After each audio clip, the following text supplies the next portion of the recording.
네, 다음 발표하실 분은 이제 코롱 인더스트리의 이무석 상무님께서 이제 발표를 해 주시겠습니다. 발표 주제는 수소 에너지 핵심 소재 부품 산업 기술 개발 현황 및 상업화 동향입니다. 네, 박수로 맞아 주십시오. 예, 안녕하십니까. 저는 코롱 인더스트리의 이무석입니다. 오늘 포럼의 이제 마지막을 발표하게 됐는데, 제가 생각하기에는 어떻게 보면 수소 생태계에서 가장 기초가 되면서 가장 중요한 그런 소재 부품에 대해서 이제 마지막으로 발표를 하게 된 것 같습니다. 배경을 먼저 말씀을 드렸으면 좋겠는데, 이 부분은 앞에서 많이 언급이 된 것 같아서 간단하게만 말씀을 드리겠습니다. 그 인류의 그 어떻게 보면 에너지원이 결국 카본이 점점 적어지는 그런 쪽으로 오고 있고, 궁극적으로는 아예 카본이 없는 수소로 왔다라는 부분입니다. 그리고 거기에는 연료전지라는 기술이 좀 뒷받침이 됐다는 부분이 있고, 또 수소는 단순한 뭐 카본 프리의 친환경이라는 부분만이 아니라 지속 가능한 그런 순환 구조로 지속적으로 사용할 수 있는 그러한 에너지라는 특징을 가지고 있습니다. 그래서 이 수소 경제에서 새롭게 필요한 그러한 소재를 말씀을 드리기 위해서는 그 수소 에너지의 특징을 하나 다시 좀 리마인드를 해야 될 것 같습니다. 저희가 이제 기후 변화에 대응을 하기 위해서는 신재생 에너지가 급격히 증가를 하는데, 결국 이 신재생 에너지가 제대로 서기 위해서는 신재생 에너지의 어떤 한계를 극복해 줄 수 있는 그러한 보조 장치가 필요합니다. 그게 뭐냐면은 잘 아시겠지만 그 신재생 에너지라는 것은 결국에는 그 환경에 맞춰서, 자연 환경에 맞춰서 전기 에너지를 뽑아내는 그러한 패러다임을 가지고 있습니다. 근데 이때 지역적인 혹은 시간적인 그러한 불균형을 해소해주지 않는다면 그 신재생 에너지가 제대로 보급이 될 수 없습니다. 그리고 이때 바로 그 수소가 에너지 캐리어로서 저장과 이동을 담당을 할 수가 있습니다. 그 내용에 대해서 좀 다시 말씀을 드리겠습니다. 어떤 얘기냐면 결국은 태양광이든 풍력이든 재생에너지를 통해서 전기에너지라는 것을 만듭니다. 근데 이러한 전기에너지는 앞서 설명드린 석유나 석탄과 같은 이런 저장성이나 이동성이 그렇게 좋지 않습니다. 그러면 이거를 어떻게 하냐면 결국에는 에너지를 저장 혹은 전환해야만 이거를 다시 화학에너지 혹은 전기에너지 이렇게 왔다 갔다. 그러니까 전기에너지가 이제 태양광에서 나온다고 하면 이것을 전기화학 반응을 통해서 수소라는 화학에너지로 전환을 하는 것입니다. 그래서 이 그림은 제가 이제 가끔씩 하는 얘기인데, 그 자동차를 보시면 그 100년 이상 된 자동차 기술은 연소 폭발에 의해서 결국에는 금속 소재 기반의 그런 엔진 기술로 사용이 되었습니다. 근데 최근에 전기차나 수소차라는 것들은 모두 다 이러한 전기 화학 반응으로 자동차가 가게 됩니다.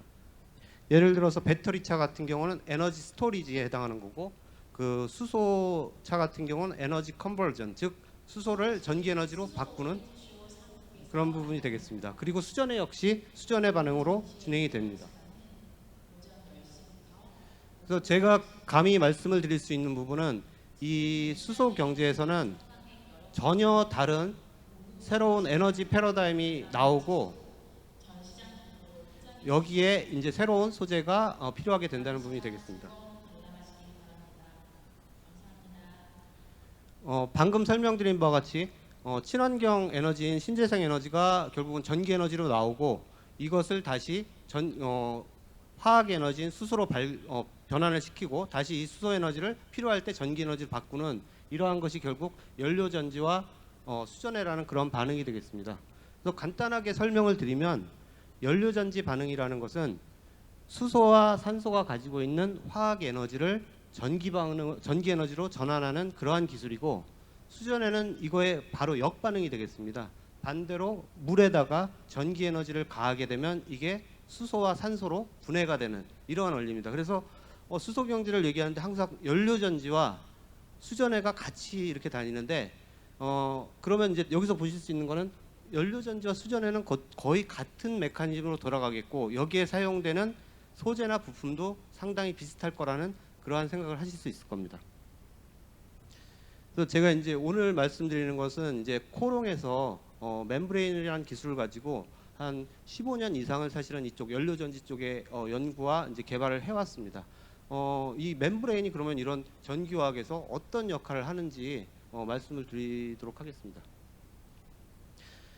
이 말씀을 드리기 전에 그 앞에 그림에서 사실 시간상 다 말씀을 드리지 못했지만 이 전기화학 반응이라는 것은 배터리, 연료전지, 수전에 모두 다 양극, 음극, 전해질 이렇게 세 개가 항상 핵심 소재로 들어가게 됩니다.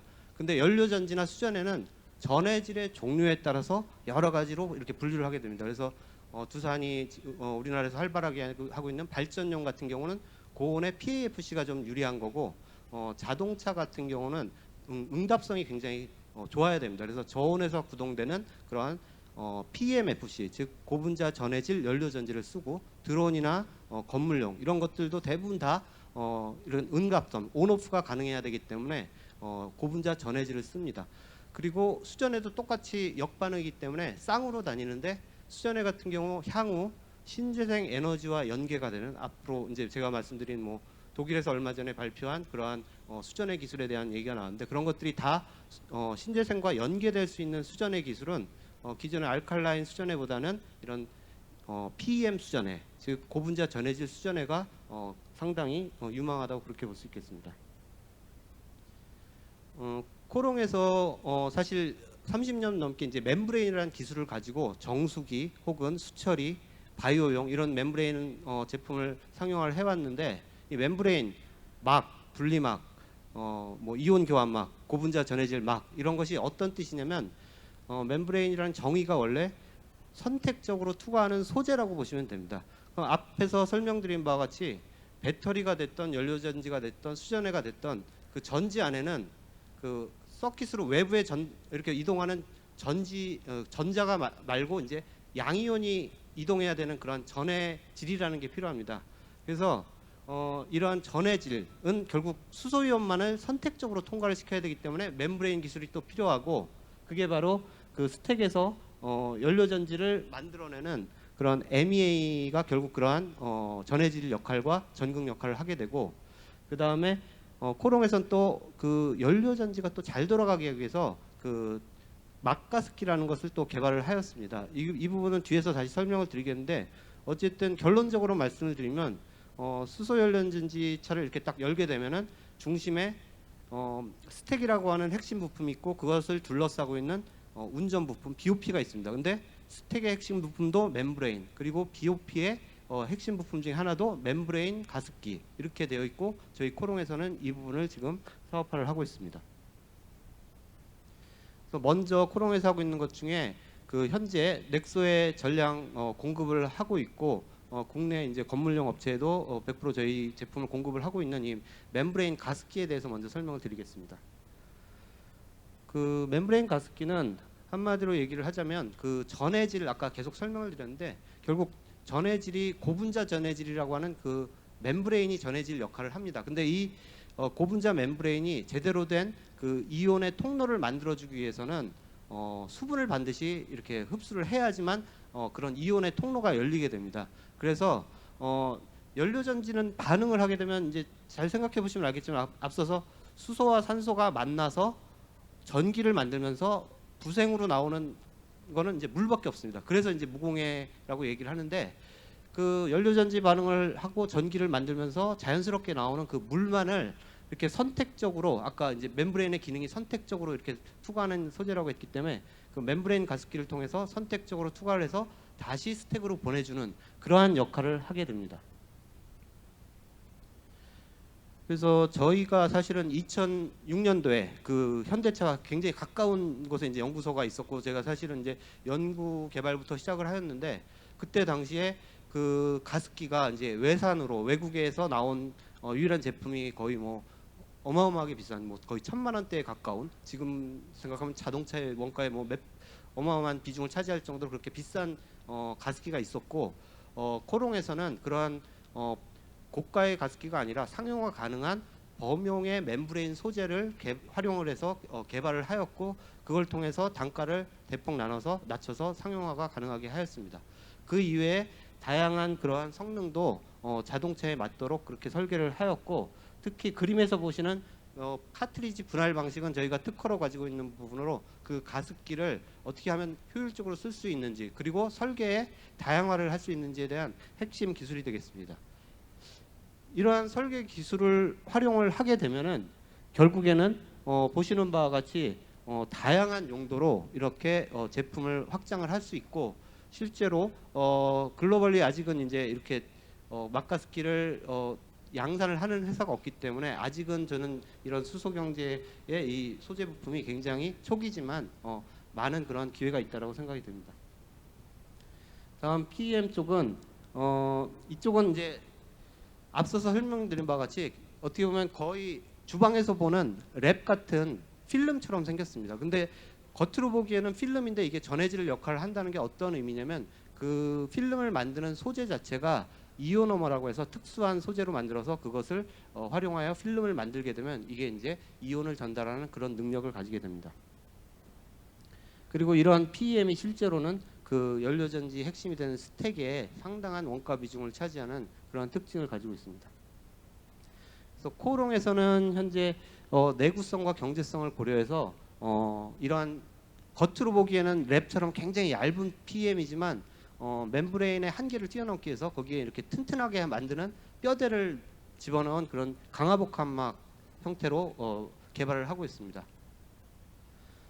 그 중에서도 뭐 오늘은 이제 지금 이미 자동차에서 사용되고 있는 이제 불속의 PEM보다는 코롱에서 이제 차세대 소재로 생각하고 있는 탄화속의 PM에 대해서 말씀을 드리겠습니다. 사실 탄화속의 PM에 대해서는 굉장히 오랫동안 불속의 PM을 대체하기 위해서 개발을 해왔지만 아직은 이제 불속계가 이제 시장 초기에는 많이 사용이 되고 있습니다. 근데 제가 판단하고 있기로는 그 불속의 그 이오노머라는 것이 결국 불속 케미스트리를 활용을 하기 때문에 여러 가지 이제 환경적인 문제나 이런 부분도 있고 향후 이런 수소 경제가 진짜 커졌을 때는 탄화 속의 PM이 반드시 필요하다고 그렇게 생각을 합니다. 특히 이 탄화 속의 PM이 초기에는 신뢰도나 이런 부분 때문에 자동차에 바로 들어갈 수 없는 그런 시간이 좀 필요한 부분이 있지만 이런 수전해라던가 아니면 뭐 여러 가지 다른 분야에 대해서는 먼저 진행이 될 것으로 그렇게 기대를 하고 있습니다. 그리고 코롱 같은 경우는 앞서서 이제 그 전해질 막이 결국은 전해질 역할을 한다고 보면은 양극과 음극을 같이 조합을 한 것이 이제 이 MEA라고 하는 것입니다. 그러니까 2차 전지를 생각하면 양극 있고 음극 있고 전에 액 있고 중간에 고분자 세퍼레이터라는 분리막이 하나가 들어가는데 연료전지 같은 경우는 이 MEA 안에 양극, 음극, 전해질이 다 포함이 되어 있다. 그렇게 생각하시면 됩니다. 그리고 이 전해질은 전해 액처럼 전해질 역할도 하지만 그 분리막 역할도 같이 하는 그런 역할을 합니다. 그래서 이 MEA를 코롱에서는 상당히 오랫동안 지금 개발을 하고 있고 특히 코롱 같은 경우는 자체 개발한 그 전해질 막에 그 계면 최적화 기술이라고 하는 인터본딩 레이어 기술을 활용을 해서 최적의 MEA를 지금 개발하고 빠르면 이제 내년부터 본격적인 사업이 개시될 것으로 생각하고 있습니다. 예, 이 부분은 제가 이제 그 멤브레인 특히 고분자 소재를 다루는 코롱에서 어느 순간 수소 경제가 되면서 자동차 엔진 부품을 납품하는 회사가 됐습니다. 실제로 이제 넥소라는 것은 넥소의 그 막가스키 부품이라는 것은 자동차 엔진 부품으로 지금 BOP 부품으로 들어가는데 그 기존에 바라보던 그 시각과는 전혀 다른 그런 상용화 이슈들이 많이 있습니다. 그래서 이런 멤브레인 소재 혹은 고분자 소재 이런 것들이 기존의 패러다임하고는 다른 방식으로 수소 경제에서는 바라봐야 되고 또 굉장히 다른 그런 기회가 있을 거라고 생각을 합니다. 그런 면에서 실제로 이 막가스키라는 제품도 세계 최초로 이제 양산화와 이런 개발을 시작을 하였는데 저희가 이제 기존의 멤브레인을 접근하는 방식으로 했다면은 기존의 멤브레인은 정수기나 바이오용으로 쓰일 때는 얘가 이제 극한 내구라는 것을 필요로 하지는 않습니다. 근데 자동차 부품이면서 마이너스 40에서 120도까지의 극한 환경 내구나 이런 것들을 다 극복을 해야만 자동차 부품으로 쓰일 수 있기 때문에 이런 것들은 사실은 자동차 업체와 고분자 업체 간에 어떤 협업이나 융합이 있었기 때문에 가능하다고 생각되고 그러한 부분으로 또 다른 많은 그런 기회가 있을 걸로 생각을 합니다. 네. 그 마지막 장 말씀드리겠습니다. 그래서 제가 말씀드리는 부분은 이 수소 경제라는 것이 단순히 뭐 수소 전기차나 뭐 수전해를 얘기를 하는 게 아니라 여러 가지 수소의 생산, 활용, 이동, 저장과 관련된 모든 부분을 아우르기 때문에 다양한 부품, 지금 저는 이제 고분자 소재 혹은 멤브레인 중심으로 말씀을 드렸지만 굉장히 다양한 부품과 소재에 있어서의 그런 기회가 있을 거고 결국 수소 생태계의 가장 기본이 되는 그러한 기초가 될 거라고 그렇게 생각을 합니다. 예, 감사합니다. 네, 발표 감사합니다. 큰 박수 부탁드립니다. 시간이 거의 다 됐는데요. 질문 있으면 한 개만 받도록 하겠습니다. 네, 저기. 네, 그 코롱 MEA랑 그다음에 PM 이 제품이 개발이 완성이 된 건지 예, 이 부분이 좀 궁금한데. 예, 답변 드리겠습니다. 그 말씀드린 그 마카스키는 이미 상용화가 돼서 납품을 하고 있고요. 그 MEA 같은 경우는 지금 일단은 먼저 국내에 이제 건물용 업체들, 이제 두산, 뭐 범한, SPL셀 이런 건물용 업체들과 지금 인증 작업을 진행을 해서 저희가 기대하고 있는 거는 빠르면 올해 안에 인증을 마무리를 하고 내년부터는 본격적인 사업을 개시를 할 걸로 그렇게 생각을 하고 있고요. PM 같은 경우도 사실 저희가 선행 투자를 좀 진행을 하고 있는 부분이 있습니다. 그래서 이 부분은 당연히 그 자동차 회사와 협업을 통해서 PM을 공급하는 것도 추진을 하고 있고 이 부분에 대해서는 저희가 어쨌든 계획을 가지고 진행을 하고 있습니다. 그래서 먼저 말씀을 드릴 수 있는 거는 MEA 쪽이 좀 더 먼저 이렇게 오픈 마켓에 사업화로 먼저 접근을 할 수 있을 걸로 그렇게 생각을 하고 있습니다. 네, 발표 감사합니다. 네, 이것으로 마치겠습니다. 그리고 궁금하신 것들은 밖에 뭐 코롱 같은 경우는 부스도 있으니까 뭐 추후에 다시 이야기하실 수 있을 것 같고요. 자, 이제 마지막까지 그 자리를 지켜주신 참석자 여러분과 좋은 강연을 해주신 강연자분들께 감사 말씀을 드립니다. 그리고 이것으로 2020 수소 모빌리티 쇼 조직위원회가 주최하고 한국 자동차 산업협회가 주관한 2020 수소 모빌리티 쇼 국제 수소 포럼의 일정을 마무리하도록 하겠습니다. 감사합니다. 그리고 수소 모빌리티 프로쇼가 내일까지 진행되니까 많은 관심 부탁드립니다. 자, 지금까지 사회를 맡은 박진남 교수였고요. 가시는 길 조심하십시오.